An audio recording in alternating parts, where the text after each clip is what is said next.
dirqama sabaa ifirra baadhatee saba kanaaf hin hojjedha jeeqee isaa tokko. Kanaaf faarfamuun, kabajamuun, ulfeessuun, ol qabdee ittiin boontee dubbachuun bu'a qabeessa ta'a.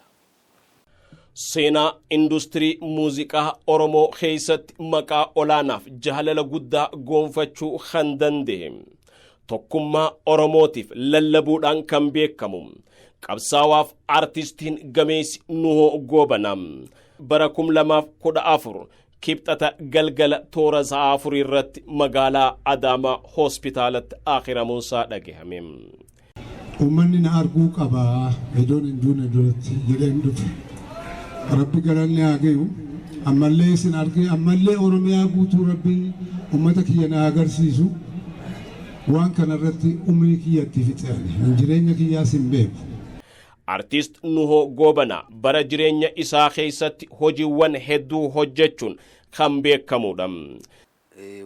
Waan sabummaatii fi waan afaaniitii fi aartii Oromoo irratti hongan qabu. Hojiin inni dalagee hojii buxa qabdu tommanni Oromoo ittiin ifdhaatu ta sabni kun ka'ee ol gadhatee ittiin dubbatu jechi tokkichaan tokkummaa sunuu ni ga'e jechuudha. Akkuma oggaajaan tokkummaan tun ta waliigalaatii nama tokko meetu roorroo ofirraa dhorkuu dandeenya gabaabdutti.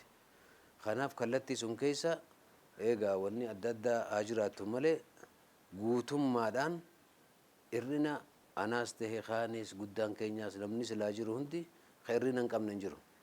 Akkasuma waliin ammoo murannoo qabaachuudha ta gola sun si geessitu.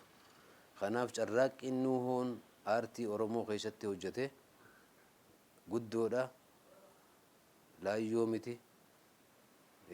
Kanaaf dirqama isarra jiru ijoollummaarraa kaasee asiin ga'e ifaajjii guddoo godhee kabajaa fi jaalala guddoo qabnaafi.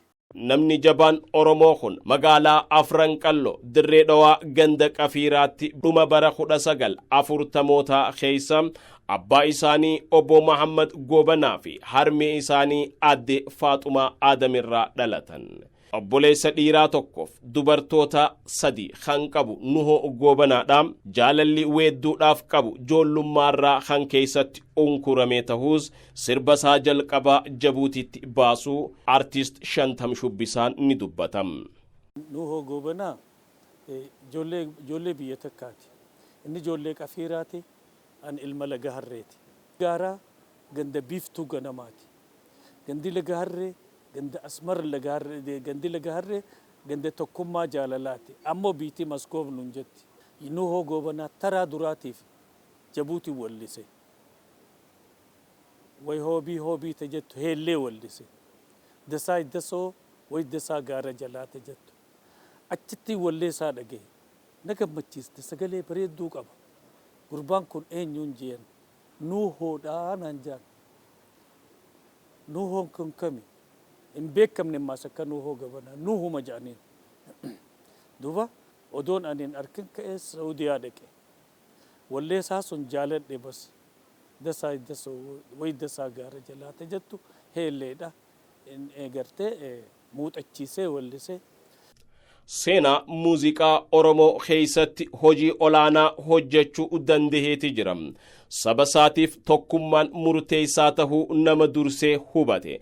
Akka ta'e kan himu hiriyyaan Nuhoo Goobanaadhaa artist Elamoo Ali bara jireenya isaanii keessatti hojii artist Nuhoo Goobanaadhaa hojjete.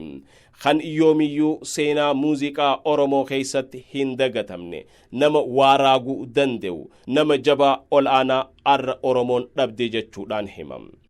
Dandeettiin inni qabu walaloos ni baasa. Waan amma wanni walaloo jaantun muuxannoodhaa fi tilmaama ati qabduu fi IQ mataa keetii yaada waan egeree tadabarte raaguu danda'u. Artistii oggaa jaan artistiin kun ni raaga.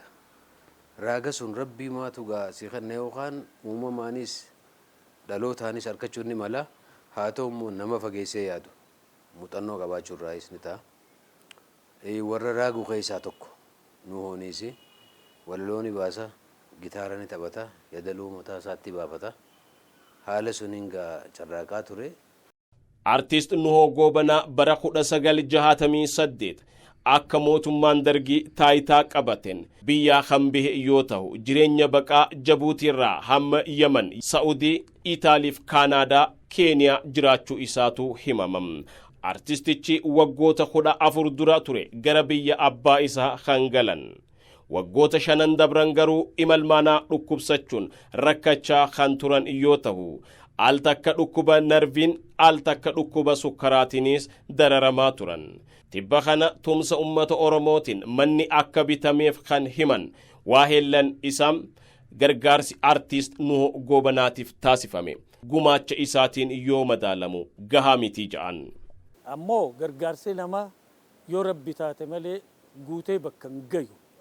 Ammoo dagatame jechuu kanan fudhadhu.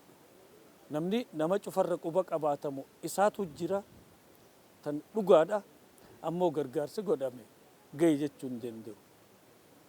Namni ballama faa qaba sun fidame jechuu hin danda'u. Amma manni bitamee fi dabreen maas ilmaan qaba ilmaan isaatillee gargaaruu qabna.